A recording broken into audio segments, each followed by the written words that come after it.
Hola amigos de Kissing Chile, bienvenidos a nuestro noveno episodio del video foro histórico, quinto capítulo en particular sobre la década de los 80, en donde terminaremos en el capítulo de hoy de analizar esta gran década para nuestra banda favorita. Como siempre, en primer lugar, mandarle un gran saludo a nuestro almirante Joe ahí en Viña del Mar, que está en los controles intentando que no nos veamos tan mal y nos escuchemos bien. Y bienvenir, como ya se ha hecho costumbre, ¿no es cierto?, a nuestros panelistas, don Leito Ace Kilográn, don Ivo Pirovich y don Coto Hurtado, que nos vuelven a acompañar hoy día para continuar conversando, ¿no es cierto?, de esta década de los 80 que ya va llegando a su fin. Y como todos sabemos, el capítulo anterior estuvimos hablando sobre lo que fue la permanencia de Eric Carr en la banda. Y obviamente los 80 terminan con lo que tristemente fue el último registro que dejó Eric Carr en la banda, que fue el Hot in the Shade. Un álbum que yo creo que es de dulce y de agraz con muchos temas, pero vamos a preguntarle a nuestros panelistas cuál es su concepción general sobre este disco, enfocado particularmente en la performance de Eric y en este cierre de la década que estaba haciendo Kiss con este disco, ¿no es cierto? Viniendo post Crazy Nights, con un hitazo que fue Forever, ¿no es cierto? Que probablemente haya sido uno de los hits más importantes de los 80 junto con Heavens on Fire. Así que, Cote, cuéntanos un poco cómo viviste el lanzamiento de este Hot in the Shade y tus percepciones generales al respecto. Saludos a todos, Gustavo, Jobs, Leo, Ivo, a toda la comunidad quisiera. Sí, bueno, un disco en el momento, siendo muy fanático, por supuesto, me acuerdo haber ido a Providencia. No fue el Rock Shop, no me acuerdo el nombre de la tienda, esa que estaba como en el Paseo Las Palmas, arriba. Eh, bueno, una tienda que había y me compré el vinilo. El media freak, la portada era como un loguito, era una calcomanía chica arriba, era como medio raro, pero llamaba la atención, sin duda. Eh, un disco que, bueno, la característica, el sonido, la verdad, las cosas que nunca fue como que uno quedaba medio sorprendido, digamos. Yo creo que fue una reacción del Crazy Night, que fue una mega producción, un Ron Nevison, digo, un, una, como bien pulido, vamos, tiremos todas las fichas, y no dio los resultados esperados, si bien fue un éxito en Europa y todo lo demás, no fue lo que esperaba la banda sin duda alguna, y esto fue una reacción, yo creo que tiene que ver con una reacción de decir, bueno, no tuvimos las mega ventas que esperábamos con Crazy Night, la mega producción que hicimos y productor y todo lo demás, volvamos a una cosa más básica, más carnaza, en un estudio muy primario. También yo creo que hay temas de presupuesto. Claramente sabemos que la historia de Kiss en esa época, los 80 estaban sufriendo, no invertían y no estaban dando resultados esperados. Entonces se vio que yo creo que dijeron, bueno, no tenemos presupuesto, no hay muchas lucas, la gira no fue un éxito esperado, el disco El Presidente tampoco fue una gira, un éxito esperado. Entonces, fue una reacción de, primero, temas de presupuesto, me imagino que habían de decir, bueno, no podemos aspirar a algo tan potente nuevamente, pero tratemos de volver a lo básico, hagamos algo bien primario, en un estudio sin condiciones, sin recursos, vamos para adelante. Pero Paul sacó el disco. Gene, la verdad, las cosas que seguía con esa mediocridad de temas que no pasa mucho con los temas de Gene en esa época, la verdad, las cosas que creo que quizá el disco más débil de Gene Simmons, para mi gusto. Lo que pasa es que son 15 temas, el disco más largo que Kiss jamás grabó en estudio, y por ahí uno algo que rescatar ahí de Gene, sin duda, pero Paul claramente, como fue la característica en los 80, mantuvo el disco con Silver Spoon, Race 2, Play Your Heart, bueno, Forever, que fue el mega éxito, que fue el tema que salvó el disco, porque ese disco estaba destinado para irse al water, lo salvó en términos de que significó de que pudieron irse de gira y que fue muy estratégico, funcionó muy bien el llevar a Slaughter y a Winger, que eran bandas que estaban partiendo, estaban en un súper buen momento con sus respectivos discos, y fue muy acertado de Kiss llevar a estas bandas porque eran bandas que estaban justo empezando una popularidad importante que hizo que la gira fuera un éxito, porque la mitad de la gente quizás estaba ahí por Winger y Slaughter, Principalmente pues después hubieron otras bandas que entraron y salieron, Little Caesar y otras, pero Kiss aprovechó eso con el mega hit que tenían con Forever,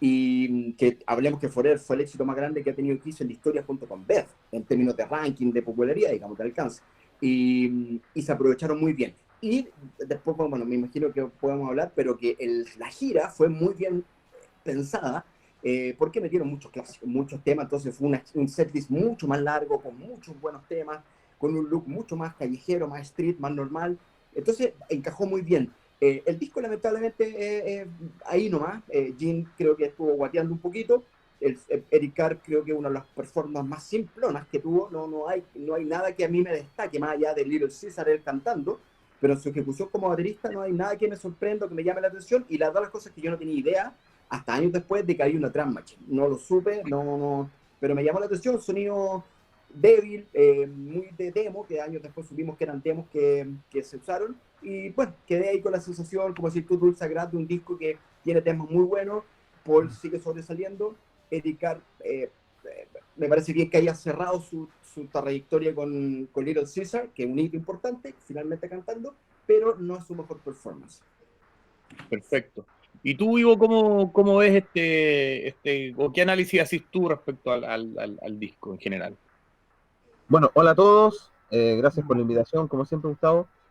Yo tengo una relación de amor y odio con el Heart in the Shade. Hay canciones de ese disco que me gustan mucho, mucho, mucho. O sea, King of Hearts, High of Heart me gusta mucho, Forever, pero también creo que hay harta canción para el water, como decía el Cote.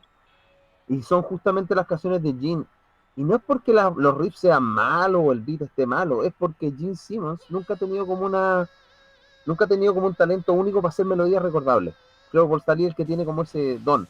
Gene Simmons lo ha hecho muchas veces, pero es porque ha trabajado mucho. Pero si en esa época Gene no trabajaba tanto, claramente armaba un demo, lo mandaba, trabajemos esto y ya. O sea, hay buenos riffs. Por ejemplo, el mismo Prisoner of Love, que es un tema con buenos riffs, pero como que el tema es muy insulso. El mismo Boomerang es un tema rápido, pesado, ¿cachai? Un tema que podrían enganchar a los fans más heavy metaleros. Tampoco engancha porque la melodía no es recordable. Así que, al fin y al cabo, tal como decía Cote, años después nos enteramos que había muchos demos. El mismo Bruce Kulick se encargó de decir específicamente en entrevistas que habían demos y manifiesta su molestia de por qué no se usó Eric Carr para grabar esos temas, que quizá podrían haber ganado más las canciones. Bueno, nosotros todos sabemos más o menos la historia que hice en esa época, justo como decía el Cote, no la estaban pasando bien, además que tuvieron unas malas inversiones en minas de carbón durante los 80 y perdieron todo el año 88, así que ahí tuvieron que vender los derechos, hubo una larga historia que contar. Pero justamente Forever lo salva, y como decía el Cote tal cual, fue la canción más exitosa de Kiss en más de 10 años. Y es interesante pensar que la canción está coescrita con Michael Bolton, que era un músico que ya llevaba varios años de carrera, y Michael Bolton tocó en Blackjack con Bruce Kulick.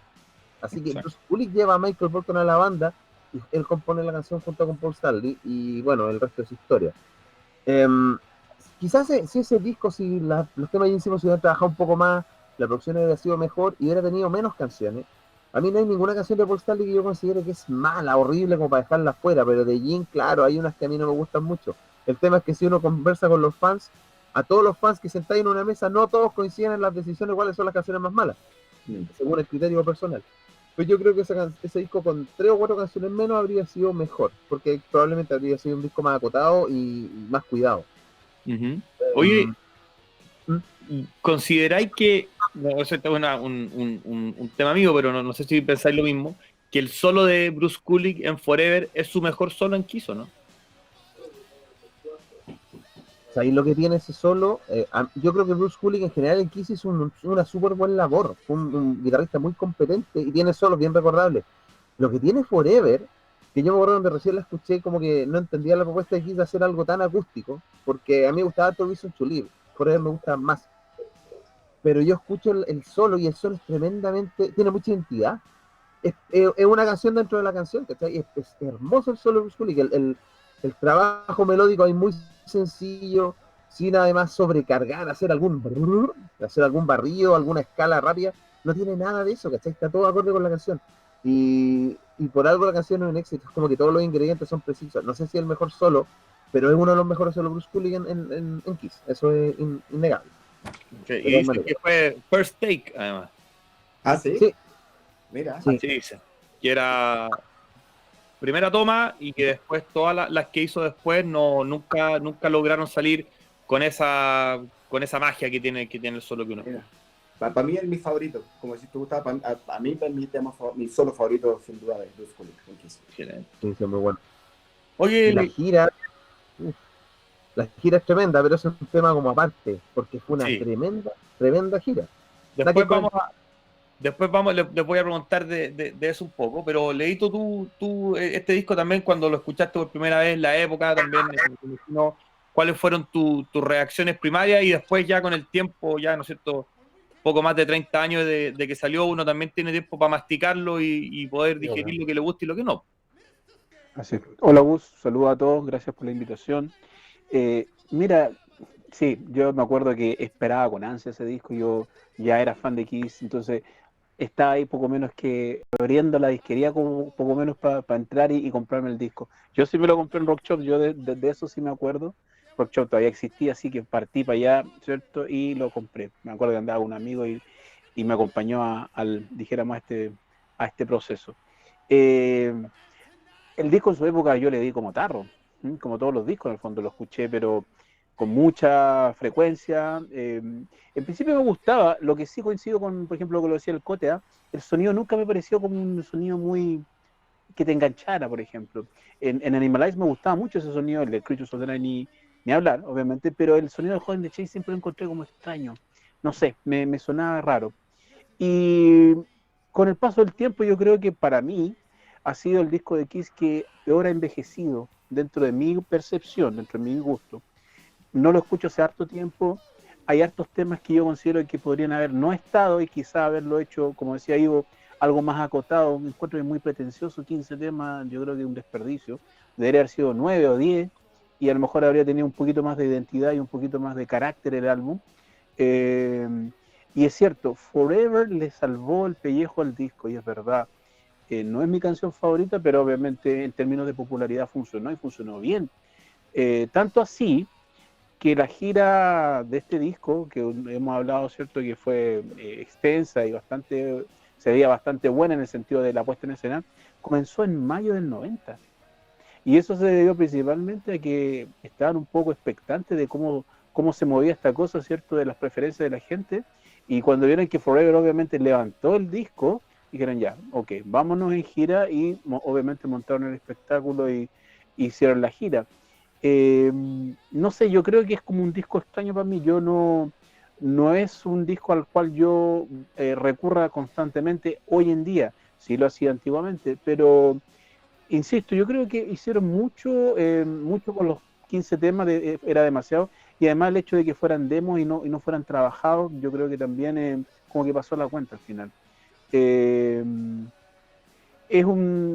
creo que no es el cierre merecido quizá que tuvo Eric Carr para su trayectoria. Yo creo que a lo mejor merecía, ojalá lo ideal habría sido que hubiese tenido un álbum un poco más sólido, como para recordarlo como el último testimonio de Eric Carr en Kiss. Lamentablemente no es así. Obviamente hay mucha gente que puede decir que Juan Indiche es un muy buen disco, y obviamente es respetable, es una opinión. Pero yo creo que desde mi posición que obviamente si analizamos toda la discografía de Kiss de los 80 y en particular la discografía de Kiss sin maquillaje, yo creo que el Hot in the Shade es el disco que está muy por debajo del resto de los otros discos. Desde mi punto de vista, obviamente. Yo concuerdo, bueno, creo que todos lo han mencionado. Yo adhiero también al tema que 15 temas es mucho. Ahora también concuerdo con Ivo que si ha sido una encuesta para decir de 15 pasemos a 11, es como la hecatombe, porque es imposible ponerse de acuerdo en cuáles 4 saca toda la gente. Siempre hay diferencia, uno que dice, no sé, Sí, me gusta este y otro lo odia, bueno, pero esa es la gracia al final. Por último quedó con harto material para conversar. Así que esa parte entretenida. Y respecto a la gira, yo también les quería preguntar, en el fondo, cuando uno lo ve desde un punto de vista más histórico, a mí por lo menos lo que me pasa con la gira del Hot in the Shade es que creo que es el momento donde Kiss como que se reconcilia con el pasado.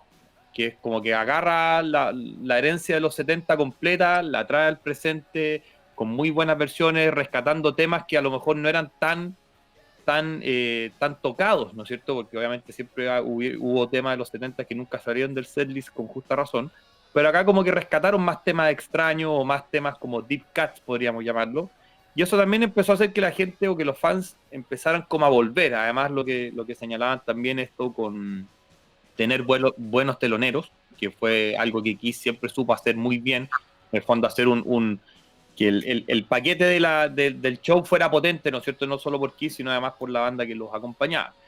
Y bueno, esta gira lleva, obviamente, a las últimas apariciones en vivo de Eric Carr y su posterior fallecimiento. Entonces les quería preguntar, como una pregunta doble, digamos. Primero, ¿cuáles son sus recolecciones de la gira? Si en la época les llegó algún VHS, por ejemplo, que vieron o algo por el estilo, porque en esa época ya me imagino que todo el mercado de trades, de bootlegs, ya podía ser un poco más potente que lo que había sido a principios de los 80.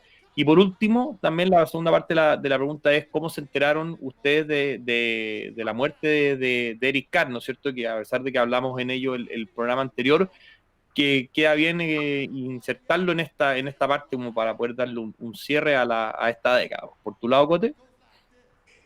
Sí, la gira fue muy potente. Creo que fue la gira más completa en términos de puesta en escena, de setlist, sin duda, en todo lo que fue los 80. De hecho, me llama la atención después con todo este tiempo ver el setlist de Lick It Up o de Animalize Asylum. Eran de repente hasta un poquito cortitos, 15 temas ese. O sea, sí, un poco corto en comparación a lo que después hicieron en el Hot in the Shade. Rescataron I Stole Your Love, I Want You, creo, God of Thunder, si no me equivoco, entre otros temas, mezclando con los típicos temas, como si esto gustado, clásicos que siempre han estado de los 70, pero no faltó ningún tema de los 80, que estuvo muy bueno eso. Un setlist largo, contundente, también con un look donde ya se empezaron a sentir ellos como más cómodos y no tan a la moda o siguiendo tendencia o disfrazándose tanto, sino un poco más ellos, más street, que le digo yo, más callejero. Entonces se veían mejor, se sentía mejor. A mí nunca me gustó mucho el sonido que tuvo Eric Carr en ese disco y en esa gira. Hay un tema con la caja que siempre me ha de hecho, entonces mira los videos que salió el Kisolo y ya las cosas más oficiales de Kiss de esa época y no suena muy bien esa batería. Sigue tocando muy bien Eric Carr, no suena muy bien. Una de las giras más acertadas con respecto a los teloneros, con respecto a la época, porque si te fijáis después, en 2-3 años después, en la gira Rematch, por así paréntesis, súper mal elegidos, no funcionaron los telones, Trickster, nada que ver. Entonces, como que súper bien elegidos en el momento del Hot in the Shade, sobre todo Winger Slater. Entonces, fue, como decía Leo, se demoraron muchísimo en partir, esperando el impacto de Forever. Y bien, fue una gira súper exitosa, creo que la gira que más tickets ha cortado promedio, el dato duro por ahí está el libro, pero fue una gira larga, muy exitosa, larga en tiempo y larga en setlist.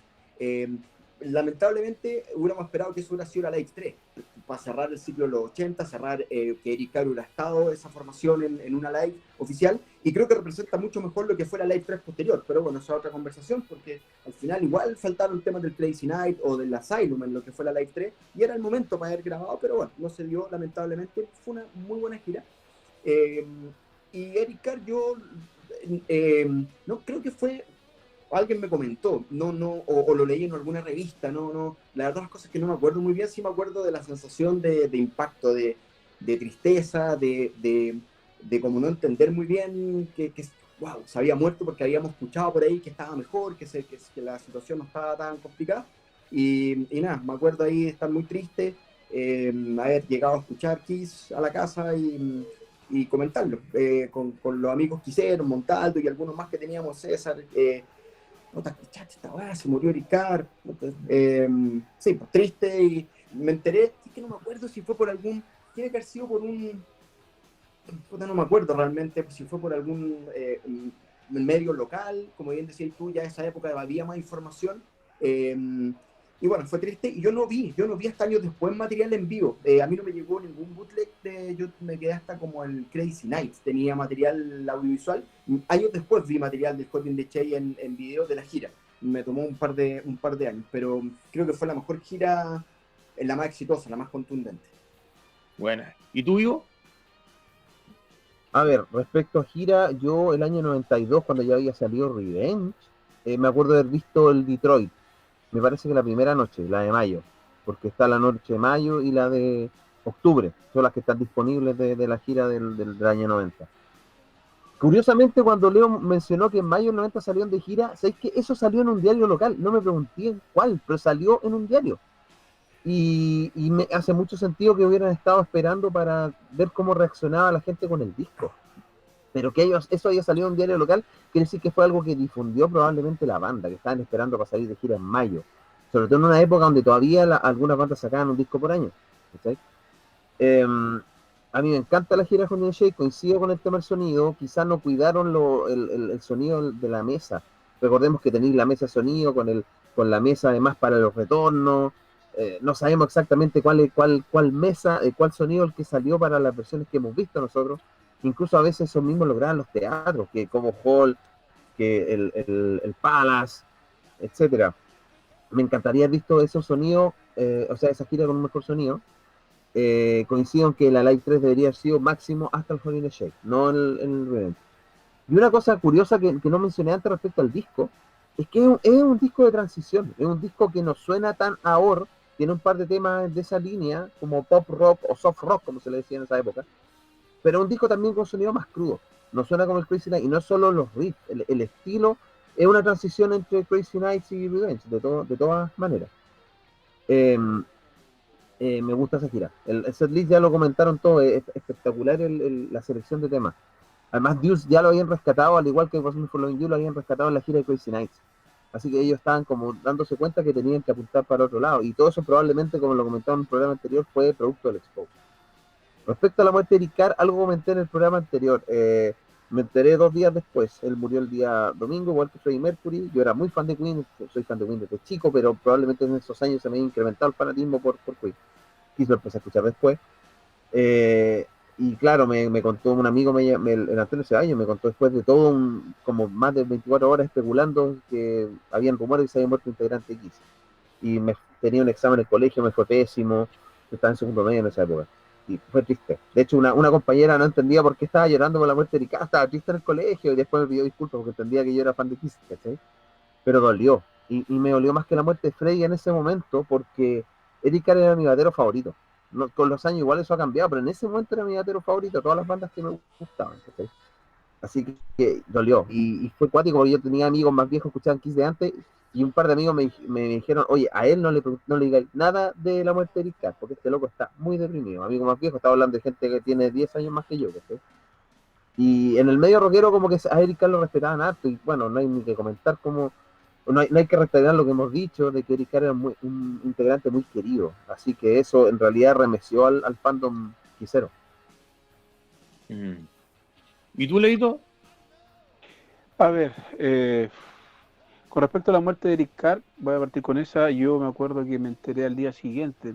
Como dice Ivo, me acuerdo que me contaron un día lunes en la mañana, temprano. Yo en ese tiempo estaba estudiaba interpretación inglés-español. Y un amigo me llamó así a la puerta, como que para que saliera de la sala de clase y me contó, oye, me dice, se murió Eric Carr.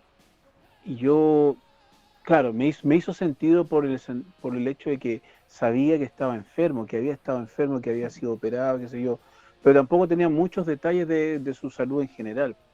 Claro, y quedé un poco entre choqueado, sorprendido, no supe qué decir, y me devolví a la sala de clase, entonces me quedó dando vuelta durante todo el día el asunto.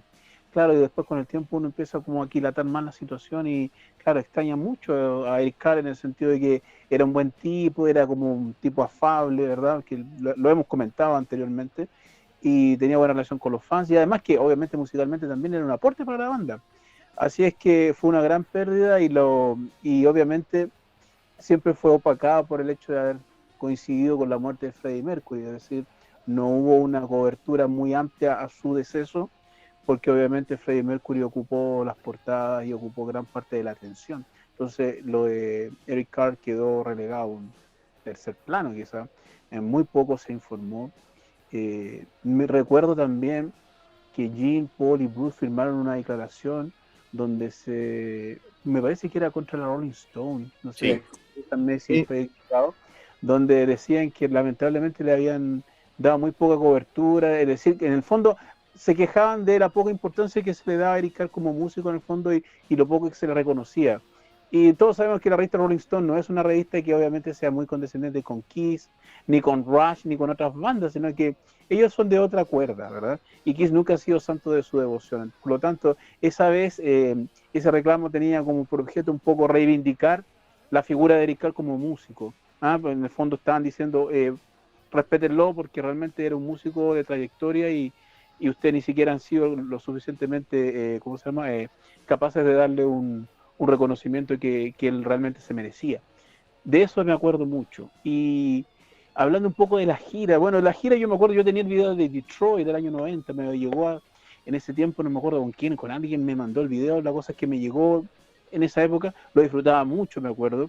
Esa es la versión, parece que cuando hay una filtración, ¿o no? Está lloviendo, es el mismo, ¿no? Puede ser que cae una goterita, que parece que es el mismo que aparece en el Kisology, ¿no? ¿Se acuerdan o no?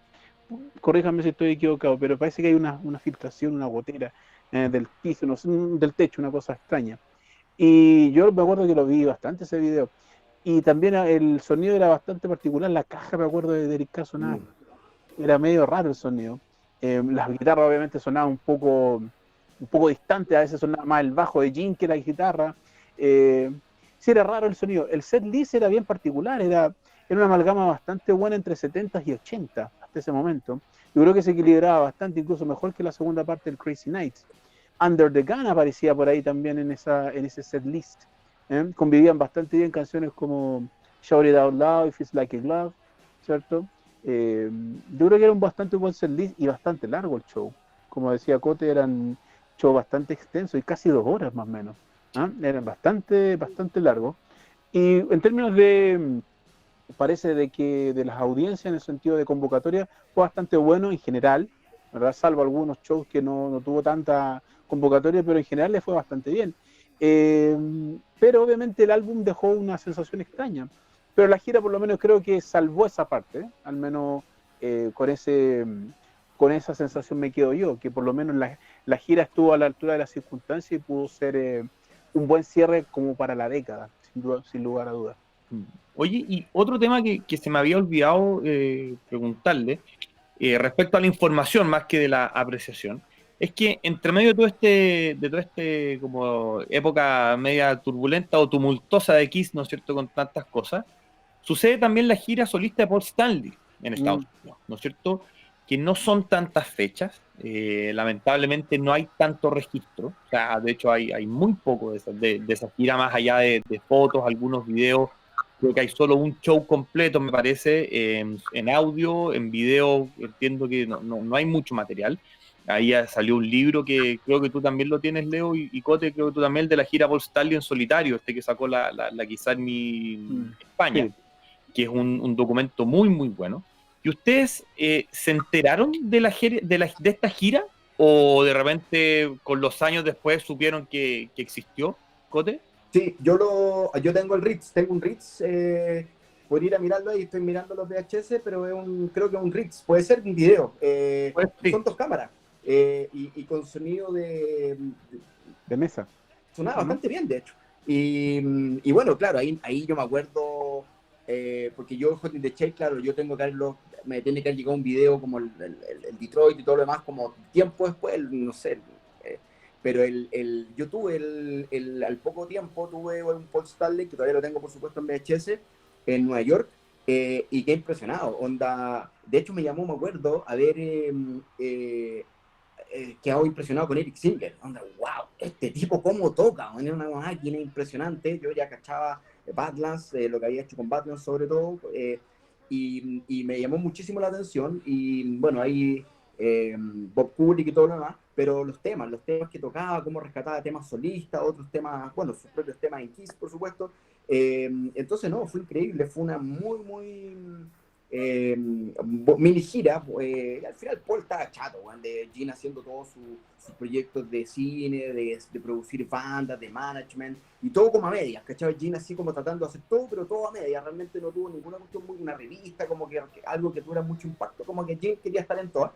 pero se diluía, y eso se notaba en Kiss, que los temas vienen ahí nomás, como hemos dicho todo este rato, y Paul tiene que haber dicho, bueno, ¿sabes qué? Me voy a dar un break, bueno, voy a hacer una gira solista, él siempre toda su energía se fue en Kiss, y lo pasó a la raja, fue una súper buena transición antes de meterse full en todo lo del Hot in the Shade, y bien, súper bien, Paul ahí, lamentable que no se haya hecho un registro más profesional de todo eso, que después sí se hizo con el Live to Win, ahí que estaba muy bueno ese material, pero sí, me acuerdo de Eric Singer, fue como, wow, onda, la potencia y cómo tocaba, y era como que dimensionaba los temas, porque lo dejaron tocar ahí, claramente dijeron, loco, juegue.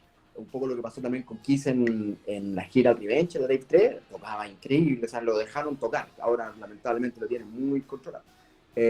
Sí, notable lo de Paul. Y se supo acá como habían rumores en la época que Paul había hecho esta gira, o de repente te enteraste como, oye, fue la gira y te llegó el material, por ejemplo. No, sí, eso sabíamos por la Firehouse, sabíamos que se venía, que se iba a venir, por el circuito de amigos, lo conversábamos. Me acuerdo que a mí nos llegaban las Firehouse, alguna revista gringa, y sabíamos un poco que se venía ciertas giras, ciertos proyectos. Sí, sabíamos, y cuando ya más o menos sabíamos, yo como tenía estos trades con los canadienses de bootlegs, me apuré rápidamente, apenas apareció algo disponible, porque no había internet en esa época, entonces teníamos que esperar que nos llegara algún boletín o una de estas revistas donde venían las novedades. Yo supe por ahí, por los fanzines y por el circuito más del Paseo de las Palmas y los fans más duros de Kiss, que realmente como, oye, Paul se viene, o va a partir o está en una gira solista, y al poco tiempo después, un par de meses después, ya habían algunos materiales disponibles, y no sé si habrá sido un año más o menos, que ya nos llegó un VHS, que todavía lo atesoro ahí porque la otra lo vi y era como, wow, esto está bueno. Potente. Así es. ¿Y tú, Ivo? Yo me acuerdo que me enteré, no recuerdo por quién ni dónde, pero se sabía que Paul Stanley había hecho una gira solista. También se sabía en esa época que Paul iba a sacar el disco solista, que ese es otro tema, que eran los temas desechados de Crazy Nights y todo eso. Bueno, hay varios temas que los conocen los fans. Hay dos shows, ¿no? Que los que yo me acuerdo de haber visto, el Ritz y está el New Haven. Y hace yo no mucho tiempo, o sea, ese show yo lo vi, lo he visto en el 95, recién.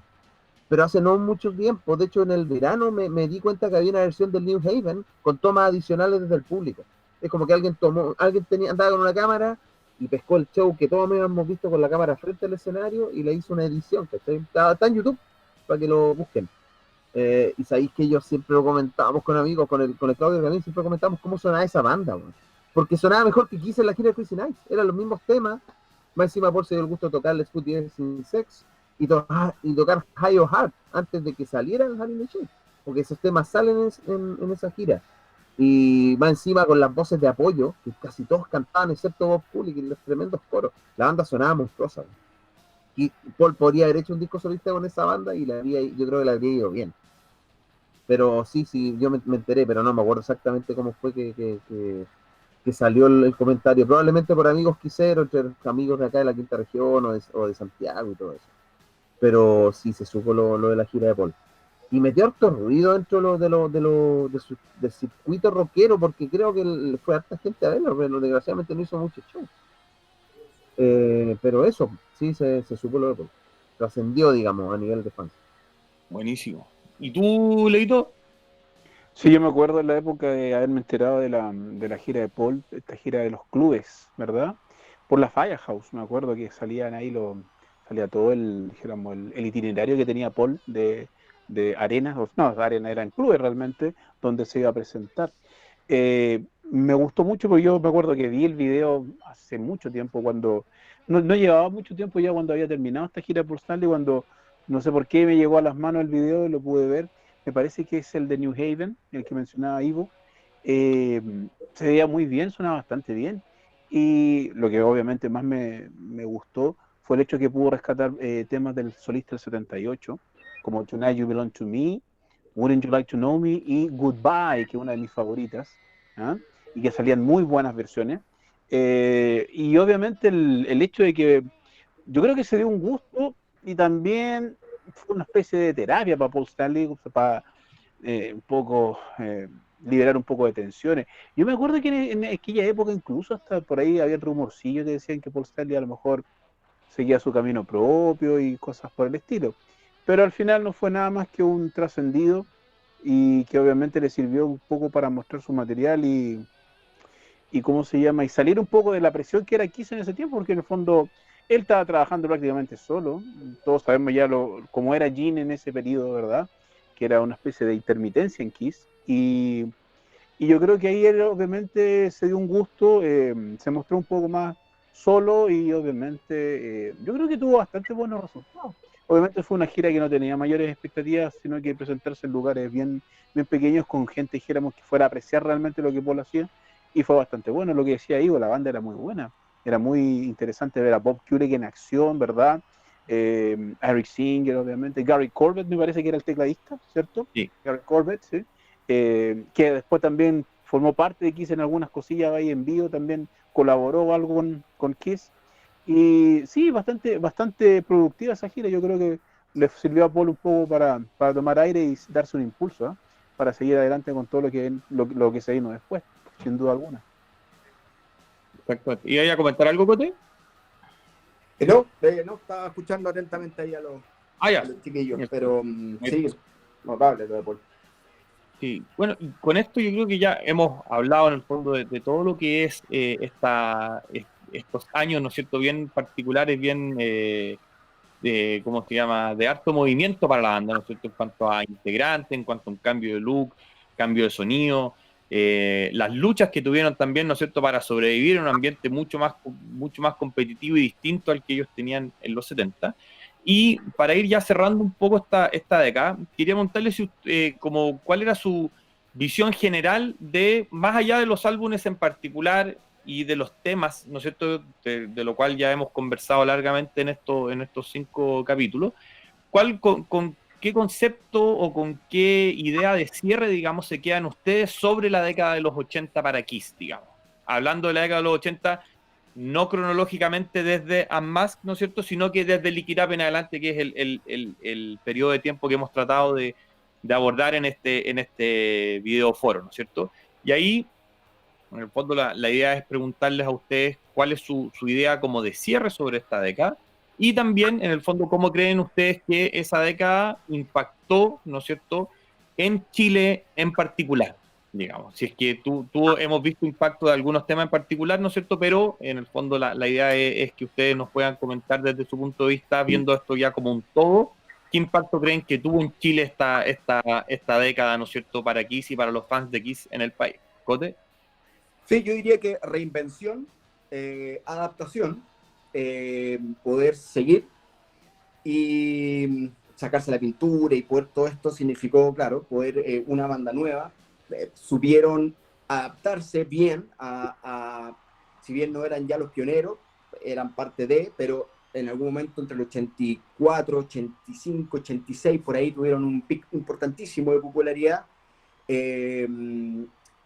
Diría que eso fue como reinventarse, adaptarse muy bien y cerraron, creo que la palabra es conectarse, volver a conectarse con su esencia, es la forma que cierran los 80 de decir, ok, logramos sobrevivir los 80, nos reinventamos, hicimos una banda nueva, un sonido nuevo, nos adaptamos a los estilos populares y estamos terminando esta década muy bien conectados con nuestra esencia o nuestro sonido clásico de los 70, con lo que hablábamos de la gira del Hot in the Shade. Y eso le embarcó, yo creo que una pauta muy importante, o los recargó de una energía nueva para decir, ok, sabemos que aquí hay algo importante en nuestro legado, ya le tomaron como el tiempo, le dio como esa sensación de decir, ¿sabes qué? Mira, es muy potente, lo que hicimos, se conectan con aquello y se venía muy fuerte, yo creo que en los 90, y por eso rescatemos a Bob Ezrin, que hicieron este God Gave Rock and Roll to You como modo de testear terreno con Ezrin, a ver cómo estaba la química, y estuvo increíble, y de ahí se lanzaron con el disco, lamentablemente sin Eric Carr. Entonces me parece que terminaron bien, bien conectados con su esencia para poder meterse full en lo que venía en los 90. Que quedó medio truncado, sin duda alguna, por la reunión, por Eric Carr, etc. Y desde Chile yo creo que la mirada fue, por lo menos para mí, fue haber conocido a ese Kiss, al de los 80, y gracias al Kiss de los 80, el Lick It Up, el Animalize, el Asylum, son mis discos favoritos, de que es un tema generacional de conectarme yo con esos discos bastante más que con los clásicos de los 70. Obviamente después uno con el tiempo se va conectando y dice, wow, qué heavy lo que hizo en los 70, los clásicos, lo visual, las canciones, digamos. Para mí que siempre fue la música, nunca fue la pintura o la boda o el fuego o el show. Sí, era parte de, pero enganché con Kiss por eso, yo enganché. O sea, sí, quizás visualmente cuando vi la live todo me llamó la atención la sangre, como a todos los cabros chicos, pero me volví loco desde el Lick It Up en adelante, así loco, digamos, fanático. Entonces, para mí Kiss de los 80 es el Kiss fundamental, el con el cual crecí, el que disfruto más, el que más escucho hoy en día, diría. Y para Chile creo que con todos los hits que tuvieron, principalmente diría que en Chile lo más popular fue Heaven's on Fire, Tears Are Falling, Crazy Night, Forever, temas que los pusieron en los medios, en la prensa, en los programas de televisión. Entonces hubo una reconexión del fanático de Kiss con distancia. El del 70 lo miraba un poco con distancia, pero nuevas generaciones como nosotros, como yo, de decir, wow, onda, crecimos con este Kiss de los 80, nos encanta, nos hicimos fanáticos, mantuvimos a la banda ahí flotando y en la lucha, digamos, en la pelea. Y bien, creo que en Chile hubo un following importante, seguidores como en todo el mundo, no con el impacto masivo y popular que tuvo en los 70, pero sí, una fanaticada dura, firme, que estaba presente, que vaciló mucho con ese Kiss de los 80 y que fue la base para que la banda hubiera podido seguir, sin duda alguna, y todo lo que pasó después. Pero sí, mucho respeto, mucho cariño y una conexión emocional potente y de generacional. Gracias a Kiss crecimos y conocimos y nos conectamos, digamos. Perfecto. ¿Y tú, Ivo? Coincido bastante con lo que comenta Cote. Hubo una reconexión hacia fines de la década. A mí igual, o sea, uno lo ve con el paso de los años y a uno le cuesta como entender visualmente por qué Kiss se vio como se vio. Uno entiende que estaban tratando de imitar a las influencias, pero yo siento que Kiss miró mucho hacia las bandas populares del momento y a ellos se les olvida cuando ellos partieron, independiente que seguían a las bandas de rock teatral como Alice Cooper o los New York Dolls. Yo siento que aquí le costó conectarse con el underground gringo del momento, que igual iba para otro lado, pero probablemente por temas de imagen, quizás se hubieran conectado un poco con el underground, y cuando hablo del underground hablo del rock más pesado, un poco lo que empezaron a hacer las bandas, digamos, de San Francisco, que sea la costa este, estamos hablando de los inicios del thrash, speed metal. Me cuesta que Kiss como que no haya tratado de conectarse un poco con eso, se haya conectado solo con el heavy metal, por un lado. Por otro lado, visualmente estoy hablando, por otro lado, me sorprende la versatilidad de la banda, porque yo siento que Kiss es una banda infravalorada, ¿okay? Y, o sea, mira, yo no creo que Kiss tenga un solo disco malo en los 80, creo que el disco más débil es el Hard in the Shade. Y estoy contando discos de antes, incluso más y todo eso.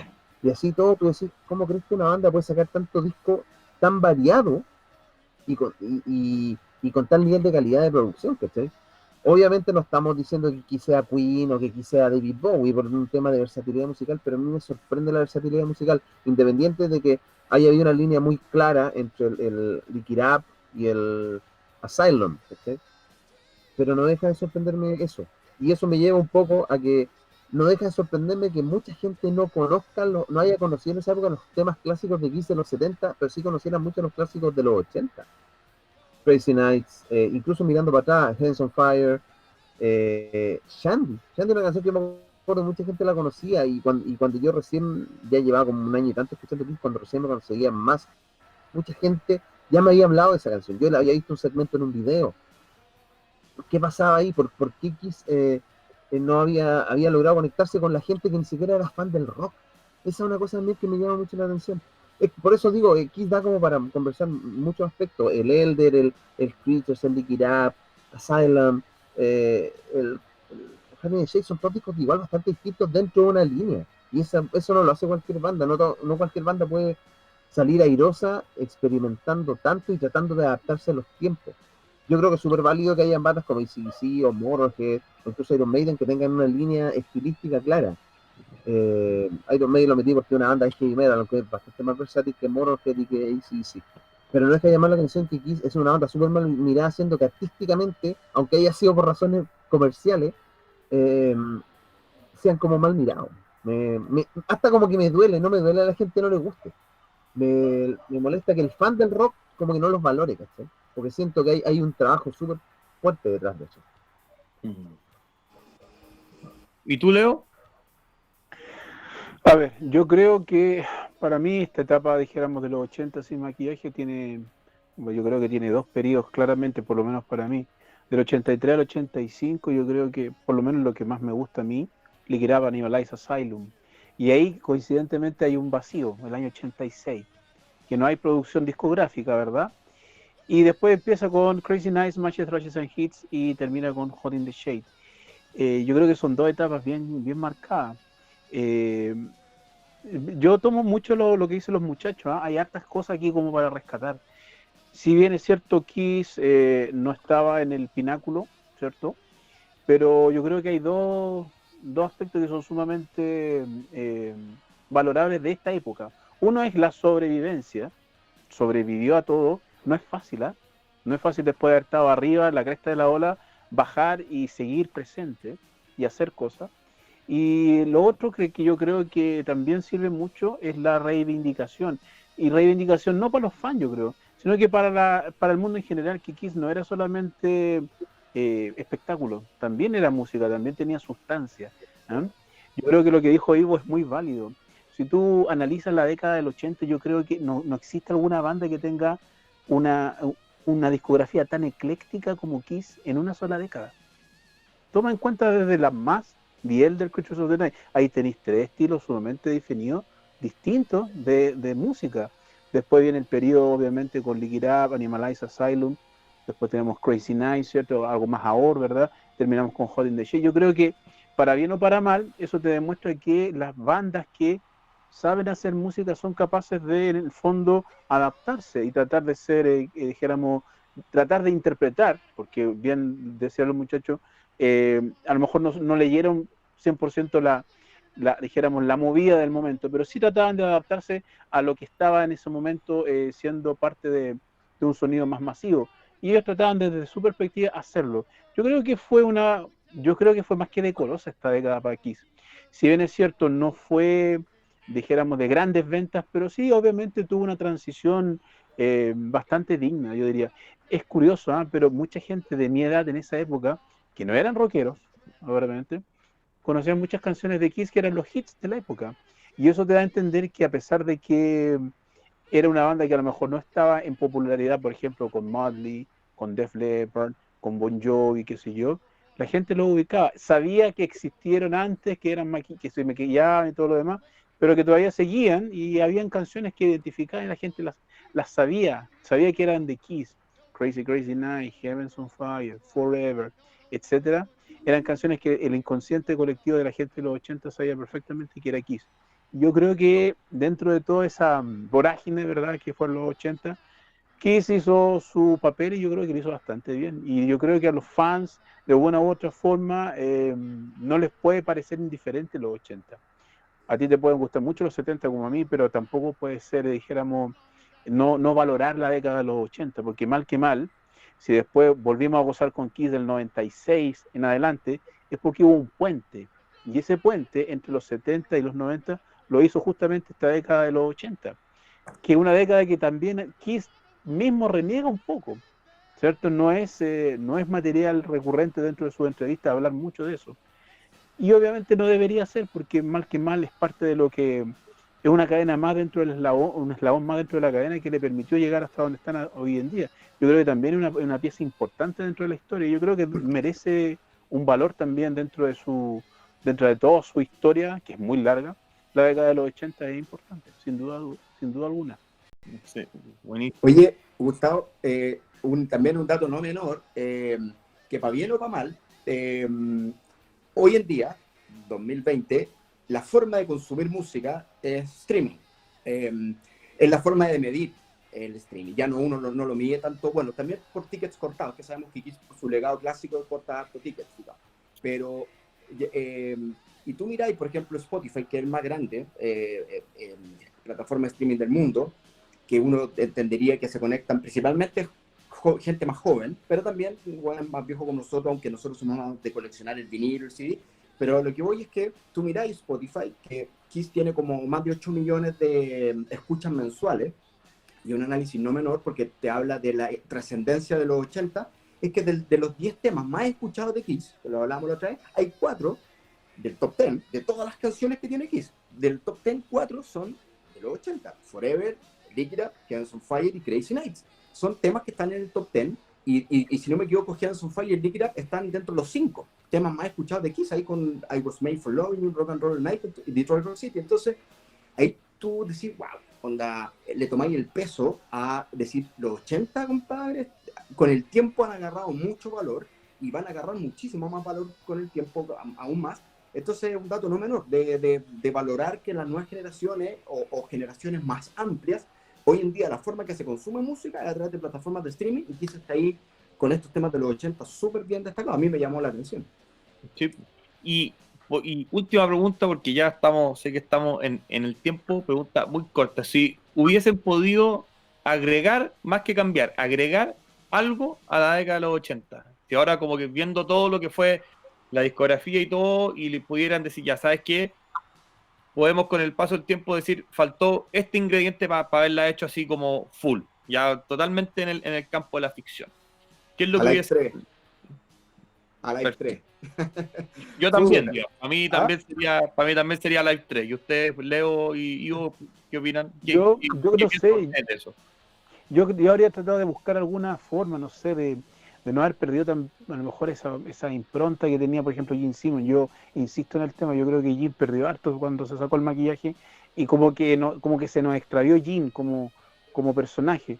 Haber hecho algo, no sé, para haberse visto un poco más relacionado como el Gene Simmons de Demon que conocimos todos, no sé, como por ejemplo como lo hacía Blackie en Wasp, por ejemplo, que tenía esa impronta más agresiva. Quizás haber buscado una forma de no haber perdido esa esencia, ¿eh? Lo de la Live 3 sí también, obviamente. Yo creo que merecía la beca un registro en vivo, de todas maneras, sobre todo por Eric Carr. Si es por alguien, yo creo que es por Eric Carr, sin duda. ¿Y tú, Ivo? Es un poco lo mismo. Alive 3 con Eric Carr habría sido ideal. Y hay material dando vuelta aparentemente, como para que saquen algo con mejor sonido. Coincido con lo que dice Leo de la imagen de Jim. Yo no sé qué le pasó a Jim, Sí. porque de alguna manera siempre se vio rudo y agresivo y de repente parecía un travesti. Y es fuerte Es verdad. ¿Cachai? No sé, yo creo que por ahí va. Alive 3, Jim con más presencia y preocupándose más de sus canciones en varios discos. Excelente. Bueno, yo creo que hemos dado una rápida pero bien completa vuelta a lo que significaron estos 7 años, ¿no es cierto? 83, 90 para Kiss. Desde el próximo episodio vamos a meternos ya de lleno en la década de los 90 y sobre todo en la década de los 90 de lo que es God Gave Rock and Roll to You hacia adelante, ¿no es cierto? Especialmente Revenge, Alive 3, la visita de Chile, o sea, la visita de Kiss a Chile por primera vez, ¿no es cierto?, el año 94, y luego para cerrar con lo que es Unplugged, ¿no es cierto? Desde mi punto de vista al menos, la parte interesante de la historia de Kiss llega hasta Unplugged Reunión y después ya es todo mucho más conocido, hay mucho más material, como que podemos estar todos más coincidir en casi todos los puntos porque las entrevistas ya eran mucho más genéricas, había un poco menos de este material que tanto nos gusta a nosotros. Así que los dejamos ya desde luego a todos invitados para el próximo episodio del Video Foro Histórico. Como siempre, chicos, Job, gracias por su buena onda y por compartir todos estos datos que tanto nos entretienen. Esperemos que estén todos muy bien y nos veremos la próxima semana ya en el 10º video, ¿no es cierto?, de este Kiss histórico en Chile, del libro Kiss in Chile. Así que muchas gracias, chiquillos, cuídense y nos vemos la próxima semana. Que estén bien. Chau. Chau. Chao.